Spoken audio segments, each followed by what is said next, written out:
Tema 13, familia y salud infantil.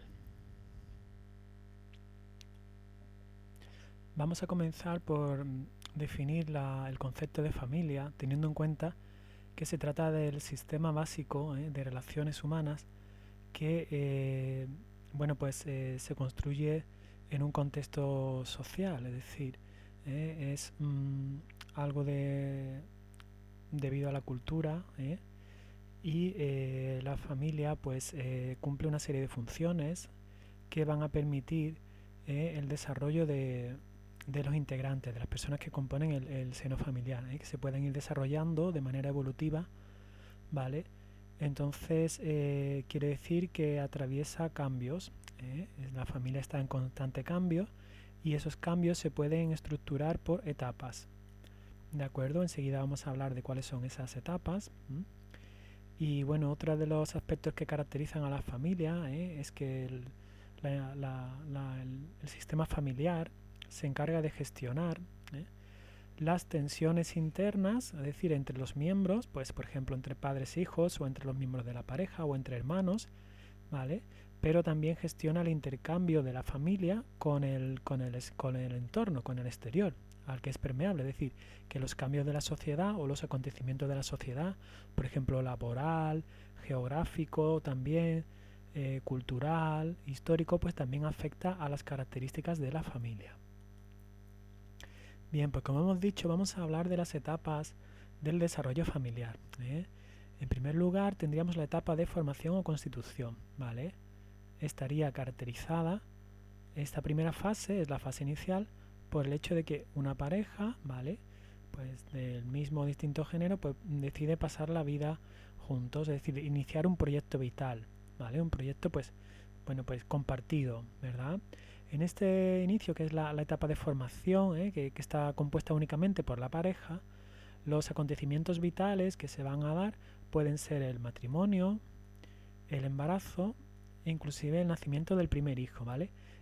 Cuando se produce el nacimiento del primer hijo, ya entraríamos en la siguiente etapa que vamos a ver a continuación, ¿vale? Pero antes de llegar a eso, pues algunas de las tareas que tanto un miembro como otro de la relación tienen que afrontar, pues es el ajuste de individualidad, es decir, pues tener en cuenta que no vives solo, sino que vives con otra persona, que te tienes que adaptar también a las necesidades de la otra persona, ¿vale?, con la que convives, y plantear el inicio de un proyecto de vida, es decir, pues tener en mente pues algo que construir a lo largo del tiempo y orientado hacia el futuro.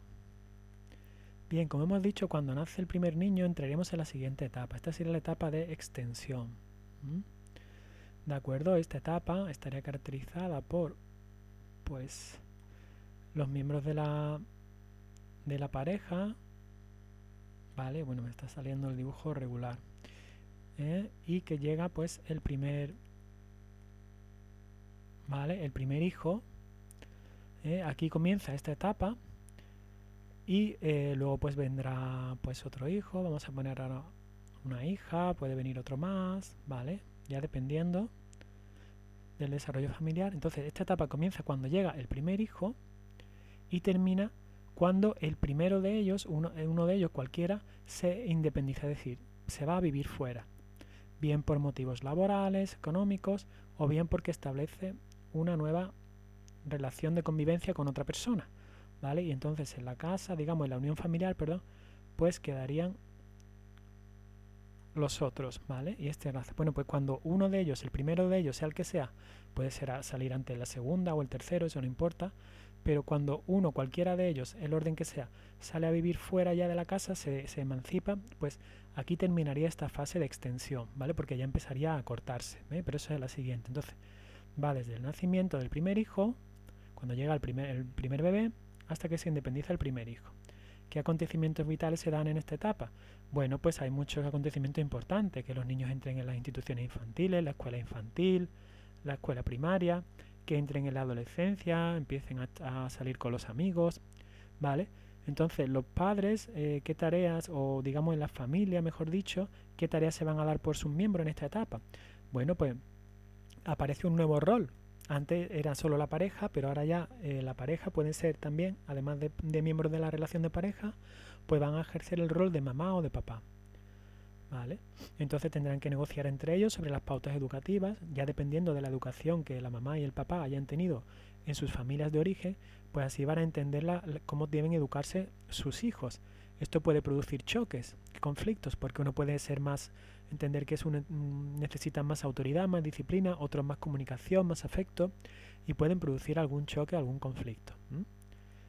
Muy bien, luego entramos en la etapa de contracción, que como hemos señalado, esta etapa se inicia cuando empieza a independizarse, cuando se independiza el primero de los hijos, ¿vale? Entonces, podríamos decir que voy a cambiar el color del lápiz para que se vea mejor, ¿vale? Por ejemplo, tenemos el padre, la madre, un hijo, otro y otro, ¿vale? Bueno, pues esta etapa comenzaba cuando el primero de los hijos se independiza, ¿vale? Pongamos que este se va a vivir con su pareja. Entonces, este también va saliendo, o bien por motivos laborales, no tiene por qué ser de pareja, pero bueno, se independiza, se va a otra ciudad por trabajo, por lo que sea, ¿vale? Y se van quedando solo los padres, vuelven a quedarse otra vez la pareja sola porque todos los hijos salen ya de casa, y entonces esta etapa culmina cuando uno de los dos pues fallece, ¿vale? Por enfermedad, por la edad, ¿vale? Pues yo qué sé, pues que tenga 80 años, ¿vale?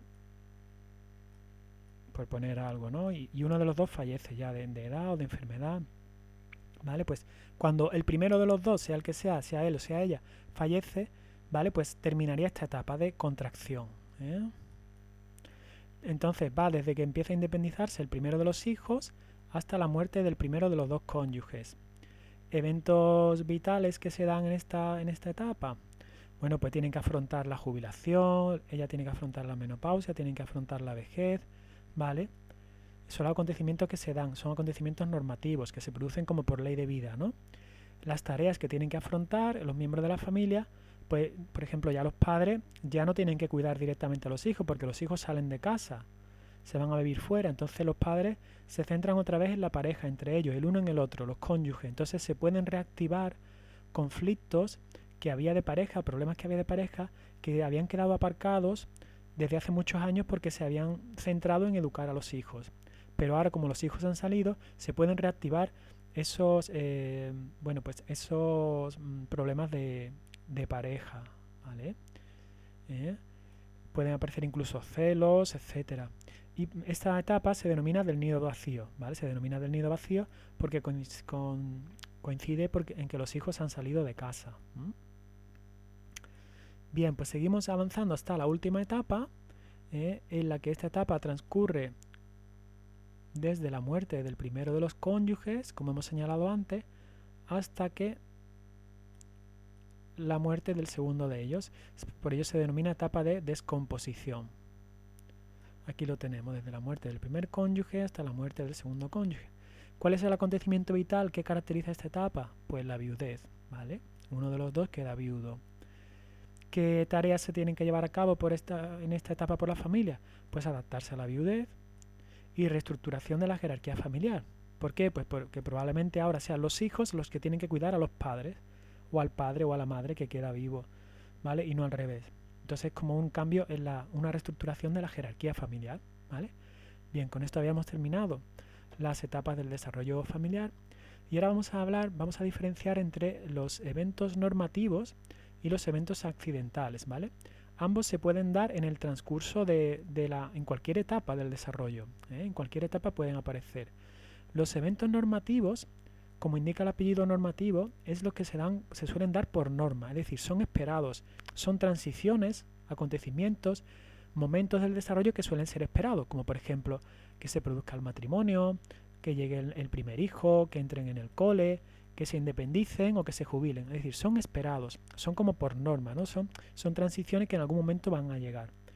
En cambio, esto es diferente de los eventos accidentales, Los eventos accidentales son los que no tienen que ver con una etapa concreta del desarrollo, como por ejemplo la transición a vivir juntos, la transición del niño al cole, o la transición de la infancia a la adolescencia o a la viudez, etcétera, sino que son situaciones que no se pueden prever, que no son esperables, ¿eh? Y generalmente pues son disruptivas, es decir, causan una interrupción, ¿vale? Obligan a una readaptación porque son imprevistos, no son esperados, no son deseados. Por ejemplo, pues que se produzca un aborto, que se produzca el divorcio, que se produzcan enfermedades, por ejemplo, degenerativas o crónicas, accidentes, muerte prematura de alguien, muerte prematura de un padre o de un hijo, ¿vale? Son acontecimientos que no son esperables que se produzcan, ¿de acuerdo? Entonces, en relación a estos acontecimientos accidentales, ¿vale?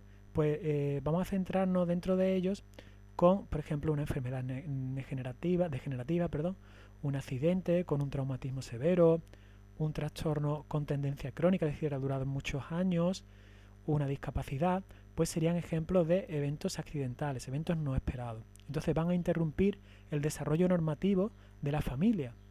Por ello, dichos eventos accidentales van a obligar a que la familia se tenga que reestructurar y adaptarse, ¿vale? Pues imaginaros, si fallece prematuramente uno de los cónyuges, el padre o la madre, pues hay una readaptación familiar en el cuidado de los hijos, a nivel laboral, a lo mejor los abuelos participan más de la crianza porque ha fallecido uno de los cónyuges, la familia extensa, los tíos se implican más, ¿vale?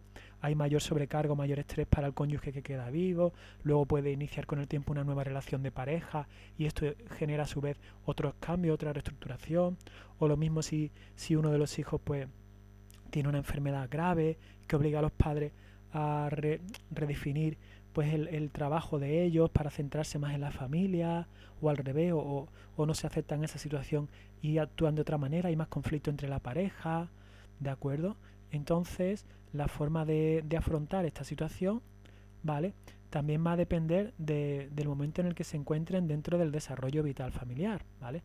No es lo mismo que un niño que un niño tenga un trastorno, un accidente desde la infancia a que le suceda cuando ya está en la adolescencia, que está en otra etapa de salir con amigos, de independizarse, ¿vale? O no es lo mismo que un padre, uno de los cónyuges tenga una enfermedad o un accidente siendo joven, que tiene que trabajar y cuidar a sus hijos, que le suceda cuando ya sea jubilado, ¿vale? No tiene el mismo impacto a nivel de organización, a nivel de desempeñar sus roles de crianza, de independencia, no tiene el mismo impacto si se produce ese acontecimiento inesperado, accidental, en una etapa inicial de la familia o en una etapa intermedia o en una etapa final, ¿vale? Porque las tareas que hemos visto que caracterizan a cada etapa son diferentes, ¿vale? No es lo mismo tener un accidente cuando tienes un bebé que tienes que cuidarlo que cuando tu hijo ya es mayor y puede cuidarse del mismo, ¿eh? Entonces, bueno, pues depende de la etapa también, ¿verdad? Bueno, entramos en el último capítulo del tema. ¿eh? Vamos a hablar de ya cuando, en relación con nuestra asignatura, de los trastornos psicopatológicos y cómo obliga a la familia a adaptarse ante estos trastornos psicopatológicos, ¿vale? Nosotros vamos a considerar 3 trastornos, que serían aquellos que dentro de la psicopatología pueden causar mayor disrupción, mayor alteración, que serían la discapacidad intelectual, el autismo, el comportamiento disruptivo o problemas de conducta, ¿no? Bien, pues en los casos de discapacidad intelectual y autismo, cuando se le comunica a los padres la noticia pues de que su bebé o su niño pequeñito pues tiene autismo, tiene discapacidad intelectual, esto al principio puede ser difícil de asimilar, ¿vale? Y va a generar una serie de reacciones que ahora vamos a ver a continuación. En el caso particular del comportamiento disruptivo, es decir, los problemas de conducta o el trastorno disocial de conducta, pues a menudo la respuesta puede ser inadecuada. Porque, por ejemplo, para que el niño deje de portarse mal, los padres le pueden consentir más cosas, lo cual agrava el problema, etcétera, etcétera, ¿vale? Bueno, pues vamos a ver cuáles son las reacciones familiares ante un hijo con trastornos psicopatológicos severos, ¿vale? Por ejemplo, si a unos padres le comunican que su bebé pues tiene síndrome de Down, o si a unos padres le comunican entre el primer y el segundo año de vida que su hijo parece que tiene signos de autismo, ¿vale? Bueno, pues al principio cuando le dan la noticia, los padres suelen experimentar un estado de shock inicial, ¿vale? Es como quedarse en shock, como algo inesperado, como bloquearse, como no saber cómo reaccionar. Es un estado de choque, de bloqueo ante esa noticia, ¿no? ¿Cómo puede ser esto, no? Eso suele ir seguido después de dolor o sufrimiento emocional. ¿Por qué? Porque es la pérdida del hijo ideal que todos los padres desean. Todos los padres desean que sus hijos sean, pues lo típico, ¿no? Guapos, inteligentes, bondadosos, ¿no? Cariñosos. La pérdida del hijo ideal, cada padre, eso depende también de cada padre, ¿no? Las expectativas, ¿no? Pero significa que cuando te dan esta noticia, de pronto pierdes ese hijo ideal, ¿no? Que era para ti, ¿no? Porque ahora tiene una discapacidad, ¿vale? No sabes qué va a pasar, tienes incertidumbre, no sabes cómo va a afectar eso al futuro. Bueno, pues hay mucha incertidumbre y mucho sufrimiento. También pueden reaccionar negando la situación, no queriendo ver el problema, ¿vale? Pues esto no puede ser verdad, vamos a buscar otros médicos, otros psicólogos, otros psiquiatras que nos digan otra cosa, vamos a ver otros profesionales porque esto tiene que haber un error, que le hagan pruebas, otros diagnósticos, quiero otra opinión, ¿vale? Todo esto ten en cuenta que son reacciones comprensibles, que esto no es algo patológico, esto son reacciones humanas cuando te dan una noticia así, ¿vale? Que esto es para que comprendamos cómo los padres pueden reaccionar en estas situaciones, ¿eh? No significa que esto tengamos que juzgarlos mal, no, tenemos que comprenderlos, ¿eh? Entender que estas reacciones es algo humanamente esperado.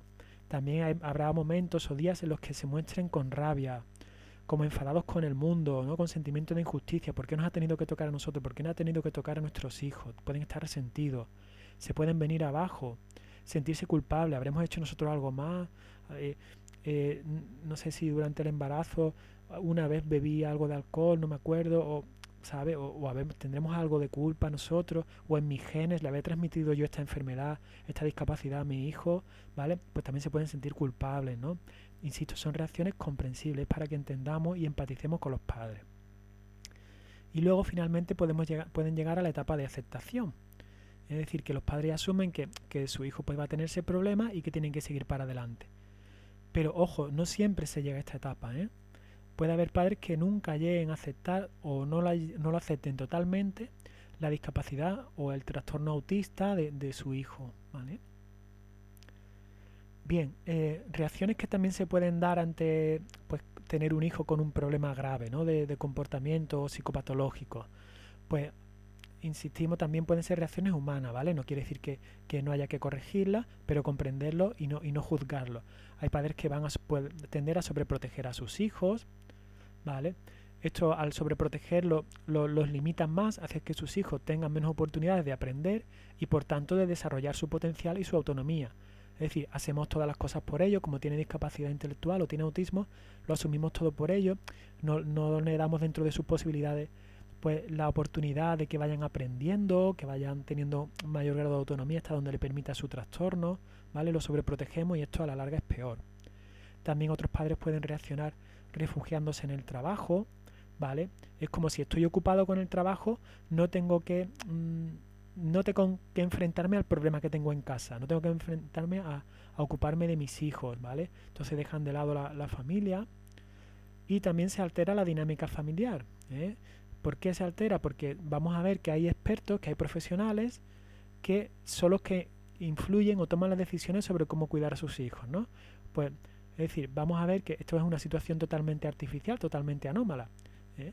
Pues en cualquier familia que no exista este problema, son los papás los que toman las decisiones de cómo cuidar a sus hijos, de qué cosas hacer, a qué colegio, qué actividades, qué cosas le compran, cómo los educan.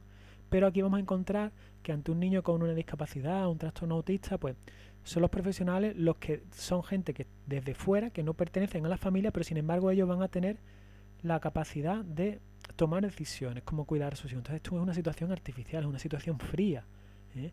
Que alguien de fuera, un profesional, algo tan frío, ¿verdad?, sea el que tenga que decirte a ti cómo cuidar a tu hijo, pues genera una situación que altera el funcionamiento normal o habitual de la familia.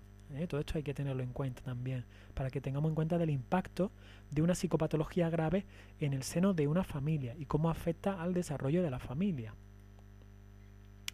Bien, vamos a centrarnos ya, para ir concluyendo, cómo las consecuencias que el trastorno psicopatológico de los hijos genera en los papás, ¿vale?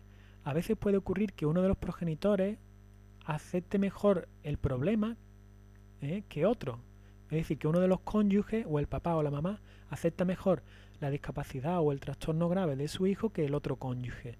Entonces esto puede llevar a conflictos entre la pareja, porque uno lo ve de una manera y otro lo ve de otra forma, y llega a choques, diferentes formas de entender el problema, y por tanto de cómo es la mejor forma de afrontarlo. Entonces se pueden hacer reproches unos a otros, no porque tú no te implicas, no porque tú no lo ves, no porque tú estás en buscar una cura y no hay cura, ¿vale? Se pueden acusar, culpar unos a otros, ¿no? Porque si tú te preocuparas más, el niño estaría mejor, tal y cual. Y en los casos más graves pueden llegar incluso a afectar a la relación de pareja de manera grave, ¿eh? Puede incluso a quebrarse, puede llegar a provocar la ruptura de la pareja en los casos más graves, ¿vale? A causa de que uno acepte mejor que el otro el problema de su hijo. Y ya para terminar con esta unidad, con el tema, pues vamos a ver cómo afecta también a los hermanos, las consecuencias que el trastorno psicopatológico de un hermanito genera en los otros hermanos de la familia, del seno familiar, ¿vale? Entonces, el hecho de que en una familia haya uno de los hijos con un trastorno psicopatológico grave, pues puede provocar conductas y cambios de comportamiento entre sus hermanitos, ¿vale? Estos problemas o estos cambios de roles y de comportamiento pueden dar lugar a problemas a largo plazo.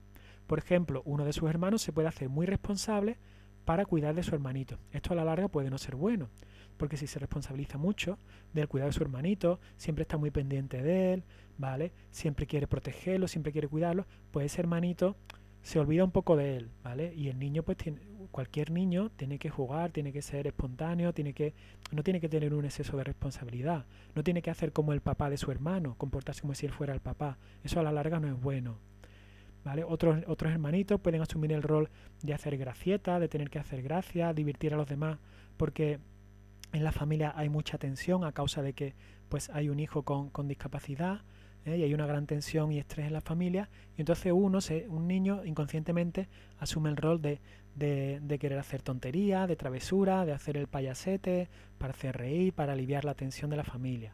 ¿Vale? Puesto a la larga, para este niño que adopta este papel, tampoco es sano, tampoco es bueno que tenga esa responsabilidad tan grande.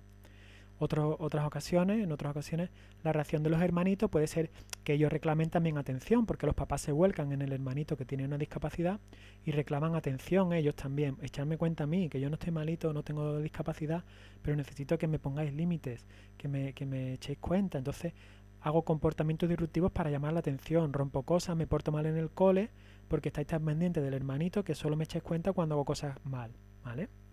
Bueno, pues este sería consecuencias, ¿vale? En los hermanitos. Hemos visto también en los papás y en general cómo afecta a la familia la llegada de un hijo con problemas importantes a nivel psicopatológico como discapacidad intelectual, trastorno del espectro autista, ¿vale? Y todos aquellos trastornos en general o discapacidades en general que tengan un impacto grave en la familia. Así que con esto damos por finalizada esta unidad.